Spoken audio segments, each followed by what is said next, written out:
Before this video begins, there are spoilers for every Persona game from 3 to 5, including the enhanced versions. If you wish to skip to certain points because of spoilers, the timestamps will be in the video description and on the video bar. The social link system, introduced in Persona 3, allowed for many characters to have their own arcs outside of the main story progression. With this, each Arcana has gotten its own dedicated social link with the exception of the World Arcana, and they all have unique tropes, such as the Hierophant playing the roles of Guardians or the Wise Council. One of the most apparent being the Magician Arcana. With the release of Persona 3 Reload and the surge of popularity again in Persona games as a result, the more contentious Arcana is pointed out in conversation, as the characters inside the Magician Arcana are usually the most divisive characters in the fanbase, being Kenji and Junpei from Persona 3, Yosuke in Persona 4, and Morgana in Persona 5.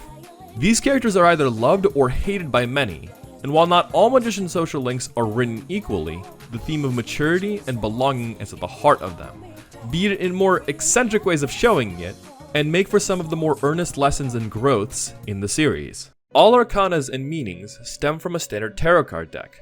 Tarot cards are used in many things, from divination to storytelling to symbolic playing cards. Each of the major Arcanas have two meanings depending on if it's upright or inverse. For the upright Magician card, it usually means creativity or focus, like a magician who bends the environment to their whims for a show. However, the inverse tells us of deceit or illusion, be it to yourself or the outside world. In the story of tarot cards, all 22 have numbers, assigning what order the cards are meant to be placed to tell the Fool's journey. The Magician is labeled as number 1, as the Magician and the High Priestess are the first two the Fool meets on their journey, as both represent different energies of the Fool, the Magician being a masculine energy and willingness to project out, whereas the High Priestess is a feminine knowledge and magic. Both serve as guides for the Fool's self-actualization. The Magician Arcana of Persona 3 onward are represented by hot-headed characters with a perverted side, but tend to suffer from inferiority complexes or be on one end of unrequited love, playing very heavily into the illusion aspect. These people are usually some of the first friends you make in the game, or in Persona 5's instance, a cat mascot found in the first dungeon who sticks with you throughout the game. These characters gameplay-wise are usually jack of all trades, and characteristically dipping into several roles, although not as effective as specialists, which will be touched upon when we get to the respective characters. But before we get to the party members, we will first start with the only non-party member Magician social link.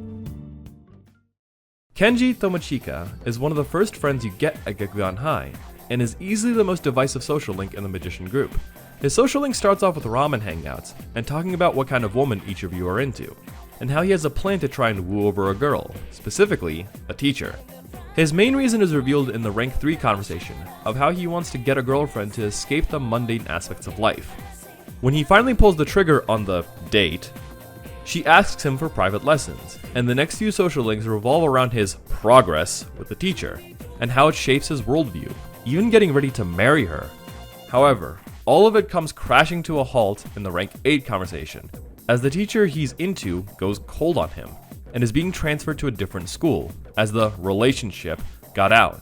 And in the rank 9 conversation, you'll learn the whole thing is a big misunderstanding, and that she's been engaged the whole time. In the rank 10 conversation, he gets over the breakup, but is still determined to get a girlfriend. Let's put the culture clash of a student wanting to date a teacher aside, and focus on the themes: misreading situations, and misunderstanding love, both playing into the inverse meanings of the Magician Arcana, illusion. This is reflected in Kenji, who is still dead set on finding love, which, while it can imply the upright Arcana of focus, works better as the inverse of trying to find someone else to love you, rather than loving yourself. The social link plays into the bigger lesson of Persona 3, about battling nihilism and finding relationships that matter. Throughout Kenji's social link, you see that he takes a lot of the lessons earnestly, and tries to better himself because of that love for a teacher. And while he very much gets upset at the realization that he took things too far, he still is set on finding love, wherever it may be, and whoever it may be. But throughout it all, through this mishap, you, the player, have stuck by him and listened to his issues. He has one true friend in his eyes, playing again into the upright Arcana of focus, and finding people to escape this mundane aspect of life. In Persona 3 Portable, if you play as Katone, the female protagonist, instead of Makoto, the male protagonist, the Magician social link becomes Junpei Iori, one of the first playable members of SEES. Junpei's relationship with the MC is that of a best friend, similar to Yosuke in Persona 4 and Ryuji in Persona 5, with a bit of an edge of an ego. Before we go into a social link, I need to go over his base story arc. He initially is very headstrong, brash, book dumb, and fancies himself a ladies' man, even though he has had very limited success, and constantly gets berated by Yukari as Junpei. He also claims to be the leader, which gets him into trouble as will be mentioned later. Even in this initial state, he is very much for the boys, and cracks jokes to make people feel better, acting like a class clown. In Persona 3 Portable, his brashness is played up even more, saying that he's the only guy in the group, which he is called out for, similar to Sokka in Avatar. However, through the main story, it's revealed that this is all just a front. In reality, he has severe insecurities, that he feels like the only thing he's good at is fighting. And despite all of the effort, no one will know of their heroics, and a general sense of uselessness, playing heavily into the themes of illusion and deception, as implied in the themes of the Reverse Magician Arcana. However, the arc takes a major upswing with Chidori in his interactions with her.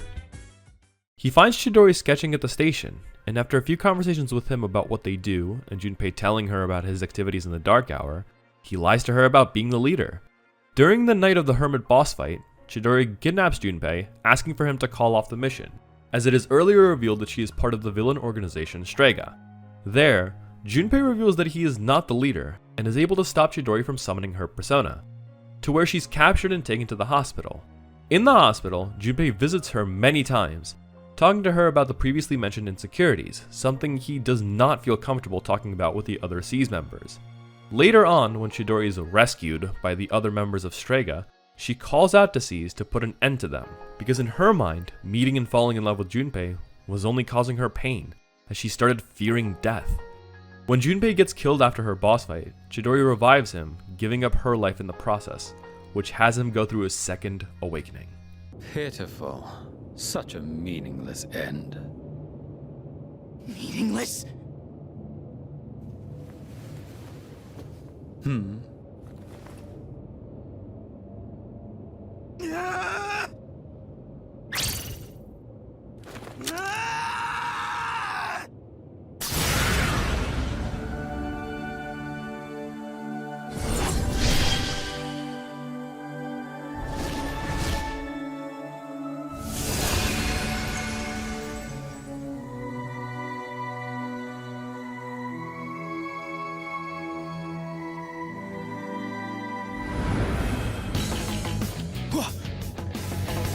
Medea? Burn in hell! The aftermath is Junpei regaining his will to go on, after seeing the impact he made in Chidori's life, as she made a portrait of him. From then on, Junpei matures greatly, not hitting on any girls, but more so being a teenager in terms of looking, and becoming more true to his class clown attitude he put on. And it's even further paid off in FES and Reload, as if the player did specific actions, Chidori is able to be revived, although she has lost her memory from the moment she gained her persona until she was revived.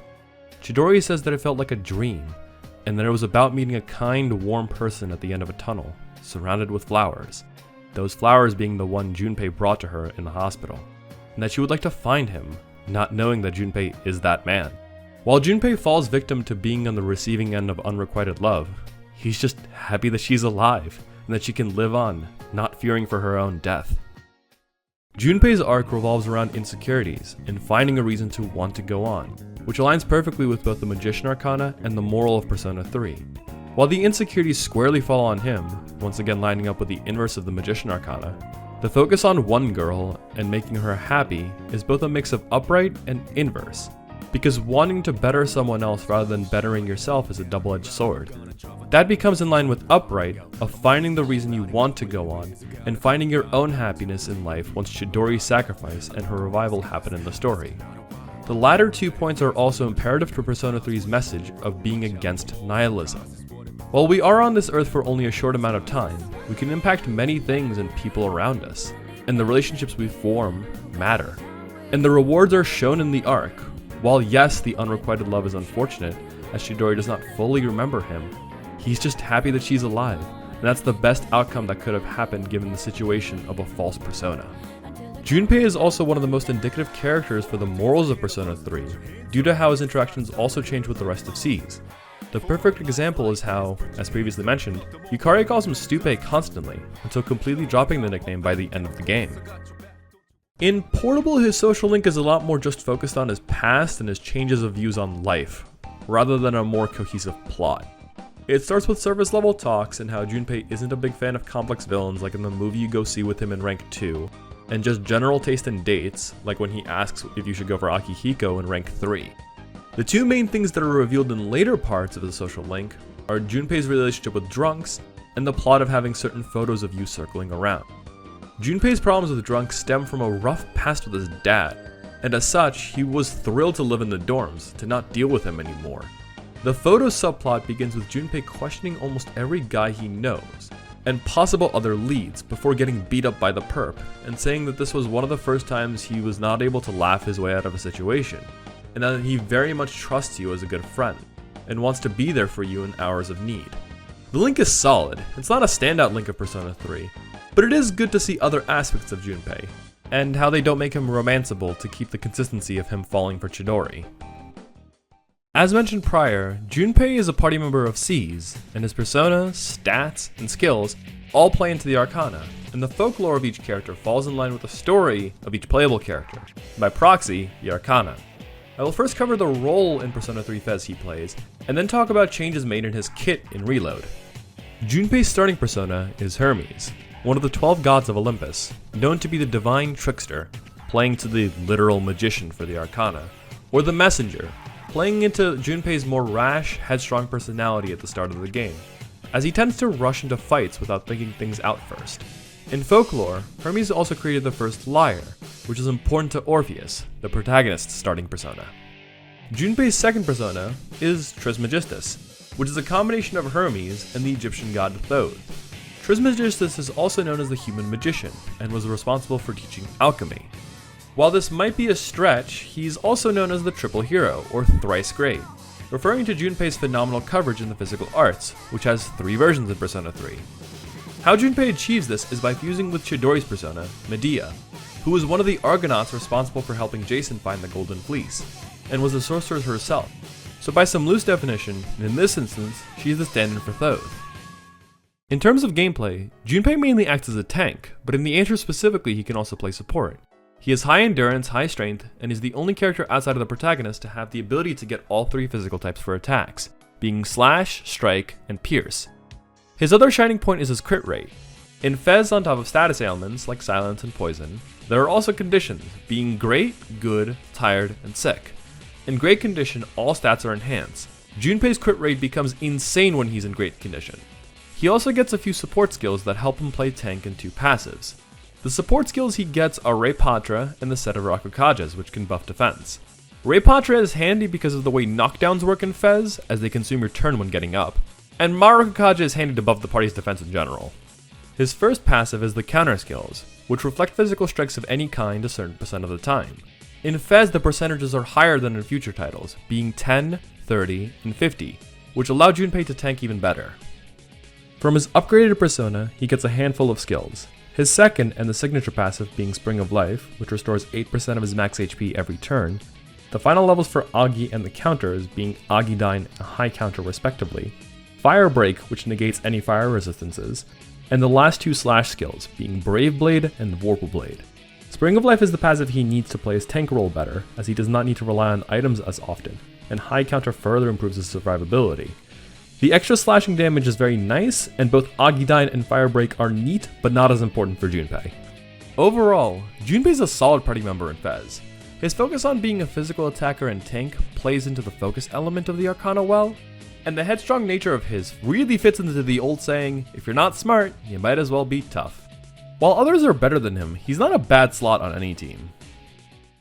In Reload, he doubles down on the crit aspect to become a crit machine tank. As while he got some buffs overall, some of his skills got nerfed, mainly the way of counter skills, going from 10, 30, and 50 in the original, to 10, 15, and 20 as they're seen in Persona 4 and onward, making them way more situational and his tanking role worse. However, his buffs are in terms of the innate characteristics and his theurgies. In Reload, each character fills their gauges for their theurgy with different requirements. For Junpei, it's scoring critical hits, which is improved by his innate personality, which improves his chances of getting a critical hit, and damage from critical hits. His shift boost gives him an attack buff when shifted to, making him do even more damage on critical hits. This shifts Junpei's goals into crits, like Chie from Persona 4, but not as successfully in that aspect. His equipment also can provide crit boosts, but that's later in the game. The main thing that's missing from Junpei's kit to fully embrace this role is Apt Pupil, which doubles crit rates. This alone would make him filling his theurgies way more consistent throughout the game. As mentioned before, equipment can help as his ultimate weapon has Apt Pupil built in, and there are accessories that give him Apt Pupil, but those are either very late into the game, hard to get, or both. His two theurgies are Hagen Blast, which is a severe slash damage skill ignoring resistance, and his second is Blaze of Life, which is severe fire damage and fully healing himself. I think it's neat that Chidori is seen as a spirit, and that being the main reason as to why he heals himself. Both of his theurgies are fine, but nothing spectacular. Persona 4 shifts how characters are tackled, as all of your party members have social links and most of the story for them is put there. But, as mentioned before, Yosuke is the protagonist's best friend, and the first party member you get, as he gets his persona not long after you does. Throughout the game, he's usually seen as the butt of all jokes, and has notoriously bad luck, such as being on the receiving end of a lot of punishment, or things not going his way, and instead going the way of Yu Narukami.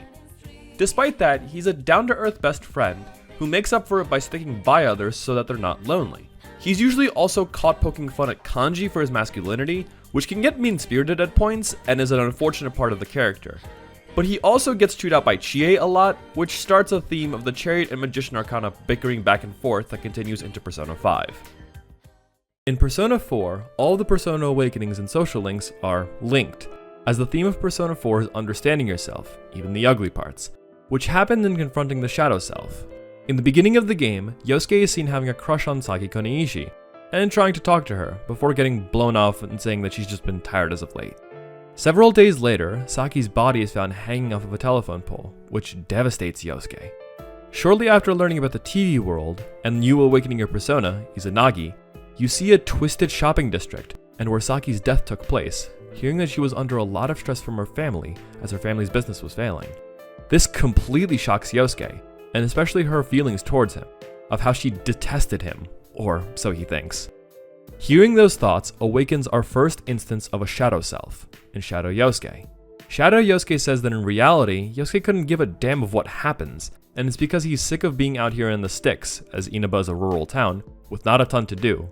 He puts on a front of being happy-go-lucky, and tries to get as many friends as possible to isolate himself from the pain of isolation. Saki's death was the perfect reason to go inside the TV world, not for her sake, but so he could become a hero at some point, and that was for his own vain desires.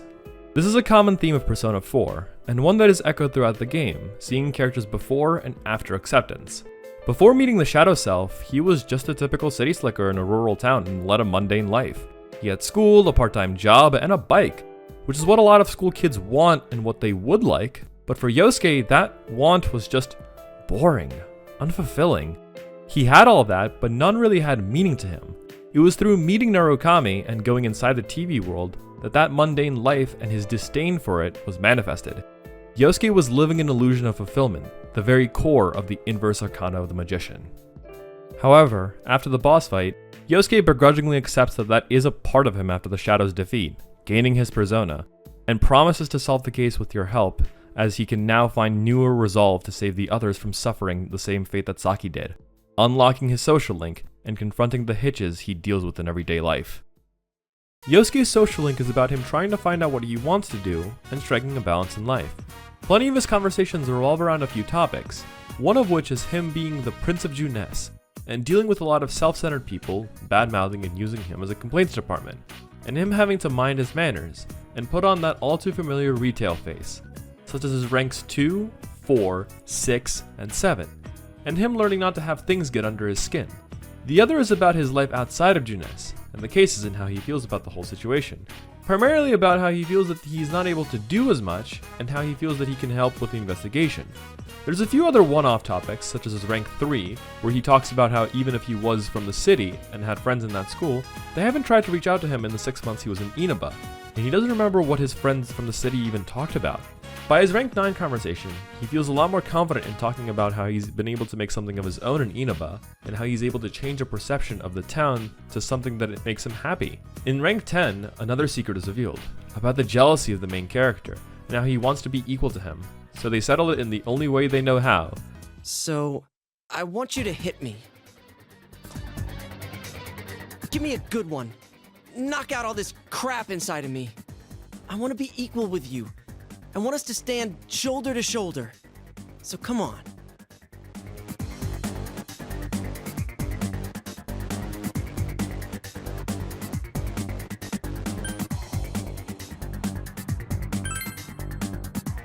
Huh? But I don't have a reason to hit you. I got it now. If we're equal, then I guess you're right. Okay, here I come. Take your best shot.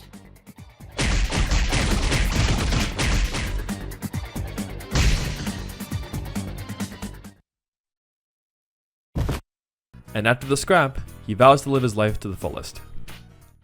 Golden introduces an extra scene, that being the New Year event, awakening a third tier of persona. In it, he had another breakthrough and shift in perspective. He used to think that the reliance on him and Junes and to others made him soft, a pushover. But throughout the events of Persona 4, seeing as he had become a reliable party member, and the flashpoint of Nanako getting kidnapped, made him want to be on top of everything, making sure that it will all be okay, to the extent that he can help the situation. It changed from viewing dependency as a weakness to his biggest strength, and how he's able to be happy and make others happy as a result. Yosuke's arc is one of the most subtle yet powerful indications of Persona 4's themes, as mentioned before with how Persona 4's main message is about acceptance of oneself. From the moment you first talk to him to the moment you beat the final boss and beyond, Yosuke's main goal is to figure out what to do in this quiet countryside town, since he's a former city slicker. But through the help of the investigation team and their interactions, it allowed Yosuke to get the most out of Inaba and make it his home, playing into the upright form of the Magician Arcana, being able to adapt to whatever life throws at you.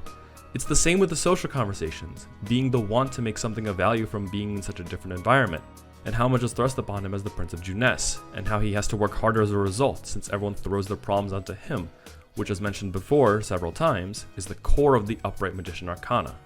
He also later on takes custody of Teddy, adding more responsibility to his life, which adds another facet to the Magician Arcana, doing things without hesitation. Now in a lot of the smaller and less consequential actions, he usually tries to rein people in, but in a lot of the more serious actions, he is usually the first force to dive in, no questions asked, which is exactly what the Magician tells you to do when drawn upright. However, he is not without his faults. The biggest example of this is his insecurity, that he's just not good enough compared to you, as the comparisons are initially how he's just second fiddle when it comes to something. He also makes fun of kanji throughout the game, which is genuinely a bad trait of Yosuke, but it also shows a more realistic sides of what teenagers were like in 2008 and how they treat their friends. There's also aspiration of unrequited love, as he mentioned how he had a one-sided crush with Saki, and how he wants to get a girlfriend over the summer, leading to some more perverted situation that Yosuke orchestrates, but because of his rotten luck, he isn't able to succeed in that endeavor. While the rotten luck is more so just a matter of we need someone to be the butt of the joke, so let's just throw a dart at the wall and see who it lands on, the other two are important to the inverse magician, as unrequited love and comparisons to others funnel back to the illusion aspect. This also still plays at the theme of Persona 4, acceptance of one's full self, not just the best parts and masking the bad.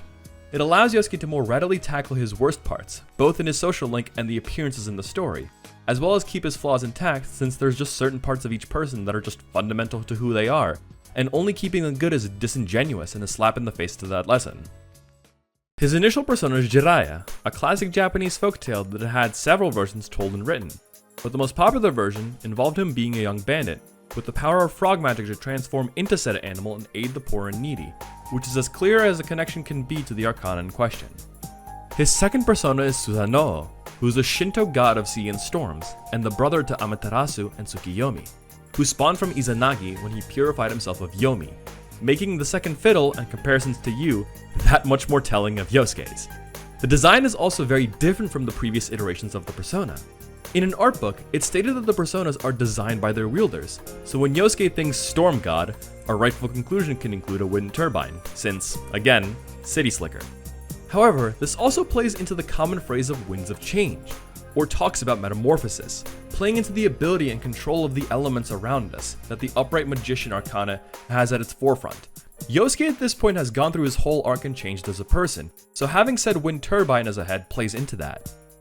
This is even further proven by his third tier persona, being Takehaya Susanoo, which is just a longer name for Susanoo, having a much more fierce ball of fire and a longer wind turbine on his neck, alongside his unique skill which will be covered in a bit.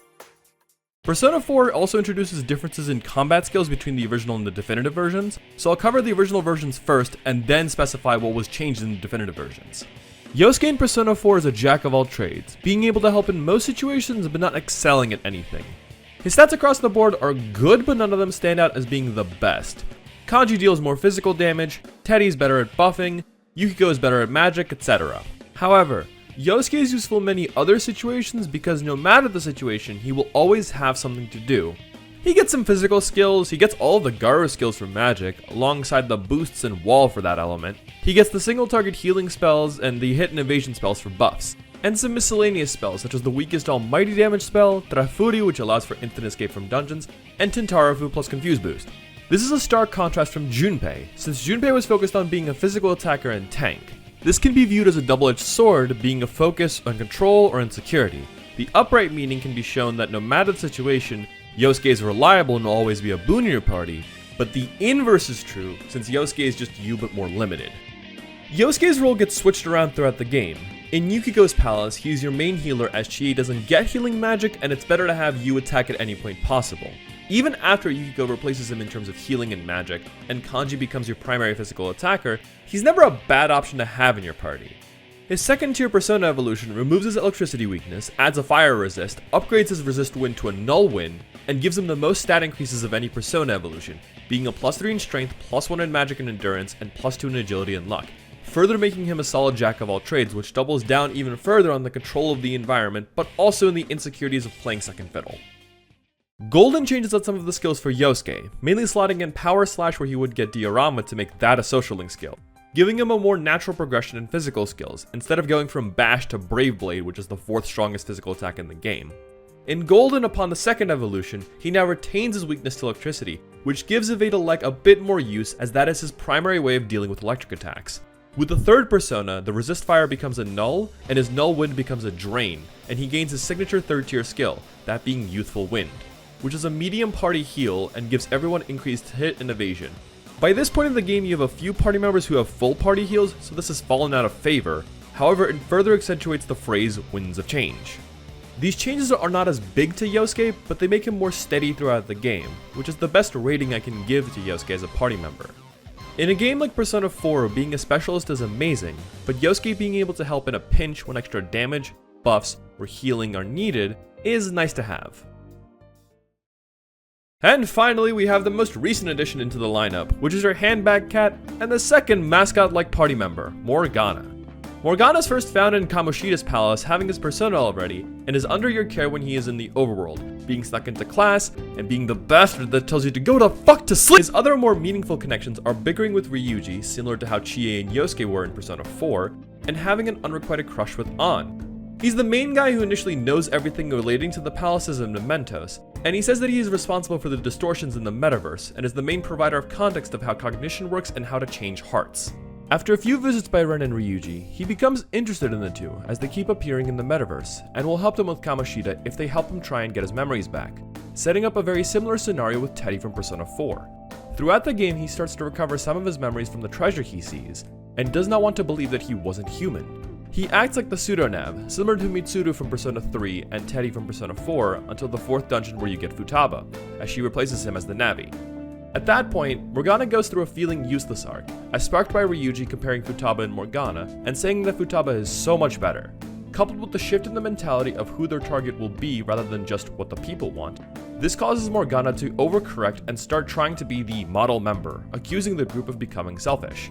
This causes Ryuji to rightfully point out that Morgana joined the thieves with his own selfish goals in mind. This causes Morgana to run away and try and take on Akumura's palace himself to show who's useless. He's then spotted by Haru's side, helping her and wanting nothing to do with the Phantom Thieves. Eventually he rejoins the Phantom Thieves as they reassure that he is a valuable party member. It's revealed once the final area of Mementos is accessible that he is a shadow of sorts, created by Igor before he was possessed by Yaldabaoth out of the last shreds of hope to assist the main character on his journey. In Royal, because of the addition of January and the Maruki story, you have a few days with the human Morgana in the perverted reality with dreams realized. He's the first of the Phantom Thieves to snap back and learn the truth. There's a conversation that happens after he becomes a cat once again, and says that he has become too reliant on the protag, and realizes that his obsession with On is in the same boat, thus granting him his third tier persona.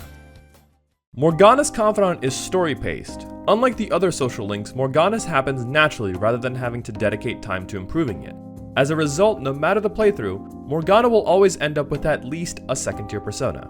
Rank 1 is the deal you guys strike. You help Morgana find his memories again, and Morgana will help you with infiltrations and creating tools. Rank 2 is obtained during stealing Kamoshida's desires, as he is super attached to the treasure, and might be a key to him getting his humanity back, and is happy that he chose you guys to make a deal with. Rank 3 is after you get Yosuke, and while Morgana is super happy that they're on an upswing with the Phantom Thieves, Morgana starts trying to think about what kind of person he was, as he idolizes to be the person like his persona, the gentleman thief Zoro, and that maybe if he turns into someone like him, On will notice. Rank 4 is after you get Makoto, where Morgana starts to remember something. The word carry sparks something inside, but he can't quite seem to remember who he was. He reaffirms that, yeah, you're special, but Morgana's gotta step up his game to keep up. Rank 5 is gotten after beating Kaneshiro, and Morgana questions his human nature and states that when he touches the treasure, he gets certain memories and starts to doubt that he was actually a human in said memories. While he quickly brushes that aside, it shows that something very much bothers him. Rank 6 is when you're close to entering Futaba's palace, to where he has a conversation of hope reassuring that we absolutely can get his memories back. Not much happens aside from that. Rank 7 is after Futaba's palace and the beach trip. Morgana has a nightmare that a shadow version of himself appears right in front of him, which is wrong. Personas and shadows are two sides of the same coin. An accepted shadow becomes a persona, and Morgana stutters awake, lies that he's saying that he's all sunburnt and that's why he woke up. He then asks you if he turns out to be something rather than someone, if you're okay with it. He talks about how he's feeling useless at the moment. He then quickly goes back to dreaming about his human life, but something is definitely up. Rank 8 is when you guys are deciding on the next target. This is when the fallout happens and causes Morgana to leave. When he rejoins is when you get the rank 8 fully, as that's when Morgana confesses that he wants to stay, since the Phantom Thieves is the only place he belongs in. First, I only thought of this team as a temporary dwelling until I regained my memories. But I wasn't making any progress on finding out what I am or why I was born. Morgana. I wanted a reason of my own. A reason to stay with the Phantom Thieves. I don't have anyone I want to save or get revenge on. Someone like me has no reason to stay here. That's why, to me, this team is... Come on, say it. You can do it. It's the only place I can belong. I want to stay here forever. Rank 9 is after the completion of Okumura's palace, and it's where Morgana realizes that his want to become a human again was just a facade to try and get a personal goal. His real goal was to live life and to enjoy what life has to offer, and to help the Phantom Thieves however he can. Rank 10 is right before Christmas, after Shido is beaten, and it's one last compliment of you being amazing from Morgana. As is the case with the previous characters, the topics of unrequited love and the false personas play an integral role into Morgana's character, and are emblematic of the inverse Arcana's definition of illusion, alongside a new one, amnesia, or a sort of it at the least. This plays on a mental fog, not being able to see the truth of the matter, as if one's own mind is playing tricks or casting an illusion. To make matters even more relevant to the inverse Arcana, Morgana is convinced of a lie, playing even further into the illusion of it all. However, this unrequited love arc has no real conclusion. Unlike Junpei, who has the happiness that Chidori isn't dead and wants to keep on living, proving that his efforts were not in vain, or for Yosuke, where his crush unfortunately dies and he uses it as a spur to become a better person and live on to make a better life, Morgana's is just there. No real development happens because of his crush to An, and after the previous three, it's bizarre to say the least. But that's primarily because his self-worth issues take center stage, rather than being supporting actors with the unrequited love angle. Throughout the game, Morgana plays a knowing persona, but it starts to crack and it comes to a head when he leaves the Phantom Thieves and tries to take on Okumura by himself, to challenge his uselessness, or as Ryuji claims, feeding heavily into the inverse meaning of illusion of security. Like all Magician Party members, Morgana compares himself to you, and how he has to step up his game or try and catch up, again, feeding into the insecurity angle. It also feeds into how he thinks the Phantom Thieves have selfish goals, and so his facade of having a personal goal cracks when reuniting with the group, where he reveals that he just gets enjoyment out of helping those in need, similar to Yosuke, finally playing into the upright definition of the Magician. He's also always by your side and was sent as a guide, which links back to what the Magician does in the story of the tarot cards, being a guide to the self-actualization of the Fool.